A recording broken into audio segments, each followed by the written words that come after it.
Maaloo yaa Waaqa koo, ani bar fageenya anaa fi si gidduu jiru hir'isuu fi dhiheessuuf jedheeni galaana abjuu jireenyaa gubbatti riqicha dhaabbataa fi qabatama hin qabne ijaaraan oola. Ani kaniin galma keetti siin wal arguuf yaadan guutuu addunyaarra jooraa ooluu fi ani uumama ta'uusaa of irraanfateedha. Yeroo tokko tokko yaada humna kootii oliitu keessa koo weerara. Ani eessaan dhufe, amma eessaan jiraa fi eessatti akkaan deemu keessi kiyya yommuu na gaafatu gaafii kana deebisuuf yaadan jooree joonja huddoton jiru gaafiin dabalataa akkas jettu keessa kootii ni dhagaamti. Ati eenyu akka taate beekuu baattuyyuu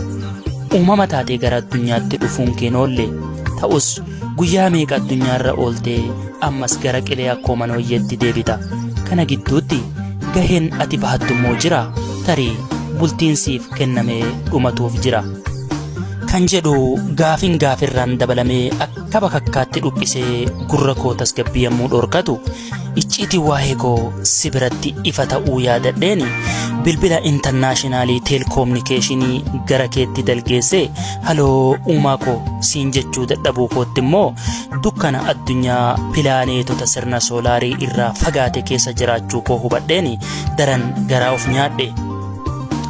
Haa ta'uyyuu malee yaa uumaa koo,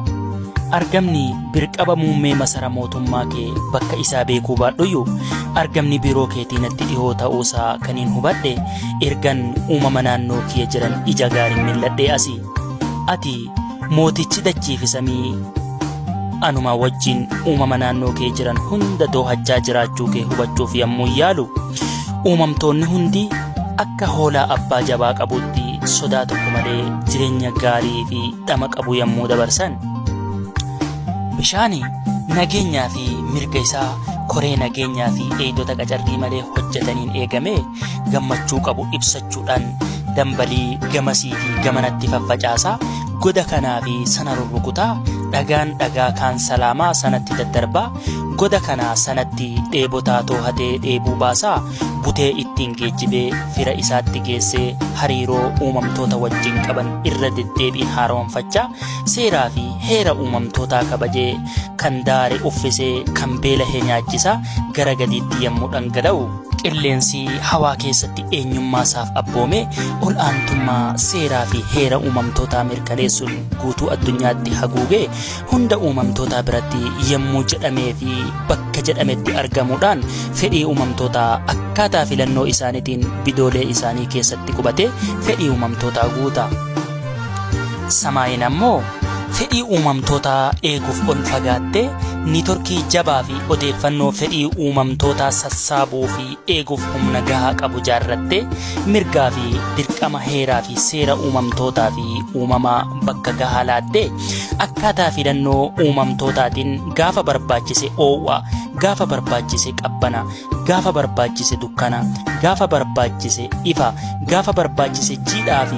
gaafa barbaachise goggogina laachuudhaan uumamtoota akka isheetiif fedhii guuttee gammachuu ishee wajjin yommuu qooddattu haala kanaan uumamtootaaf fedhiin guuttamee filicanii taphachaa xiqqaa ijaan hin mul'annerraa hanga guddaa ijatti hin dhumannetti gammachuu qaban wajjin qoqqooddachaa bu'aa bahii jireenyaatiif otoo bakka hin laatin uumaa isaaniitiif yommuu galata galchan anis galmee uumamtootaa jalatti dibaabeen abbaa uumaa koo kan haguugee argamu ta'uu koo mirkaneeffadheera. Maarree yaa Waaqa koo, ani wanti galma mootummaa kee iyyaafachaa fageenya kiiloomeetira gidduu kiyyaa fi kee jiru haala gaariin arreeduu barbaaduu fi anis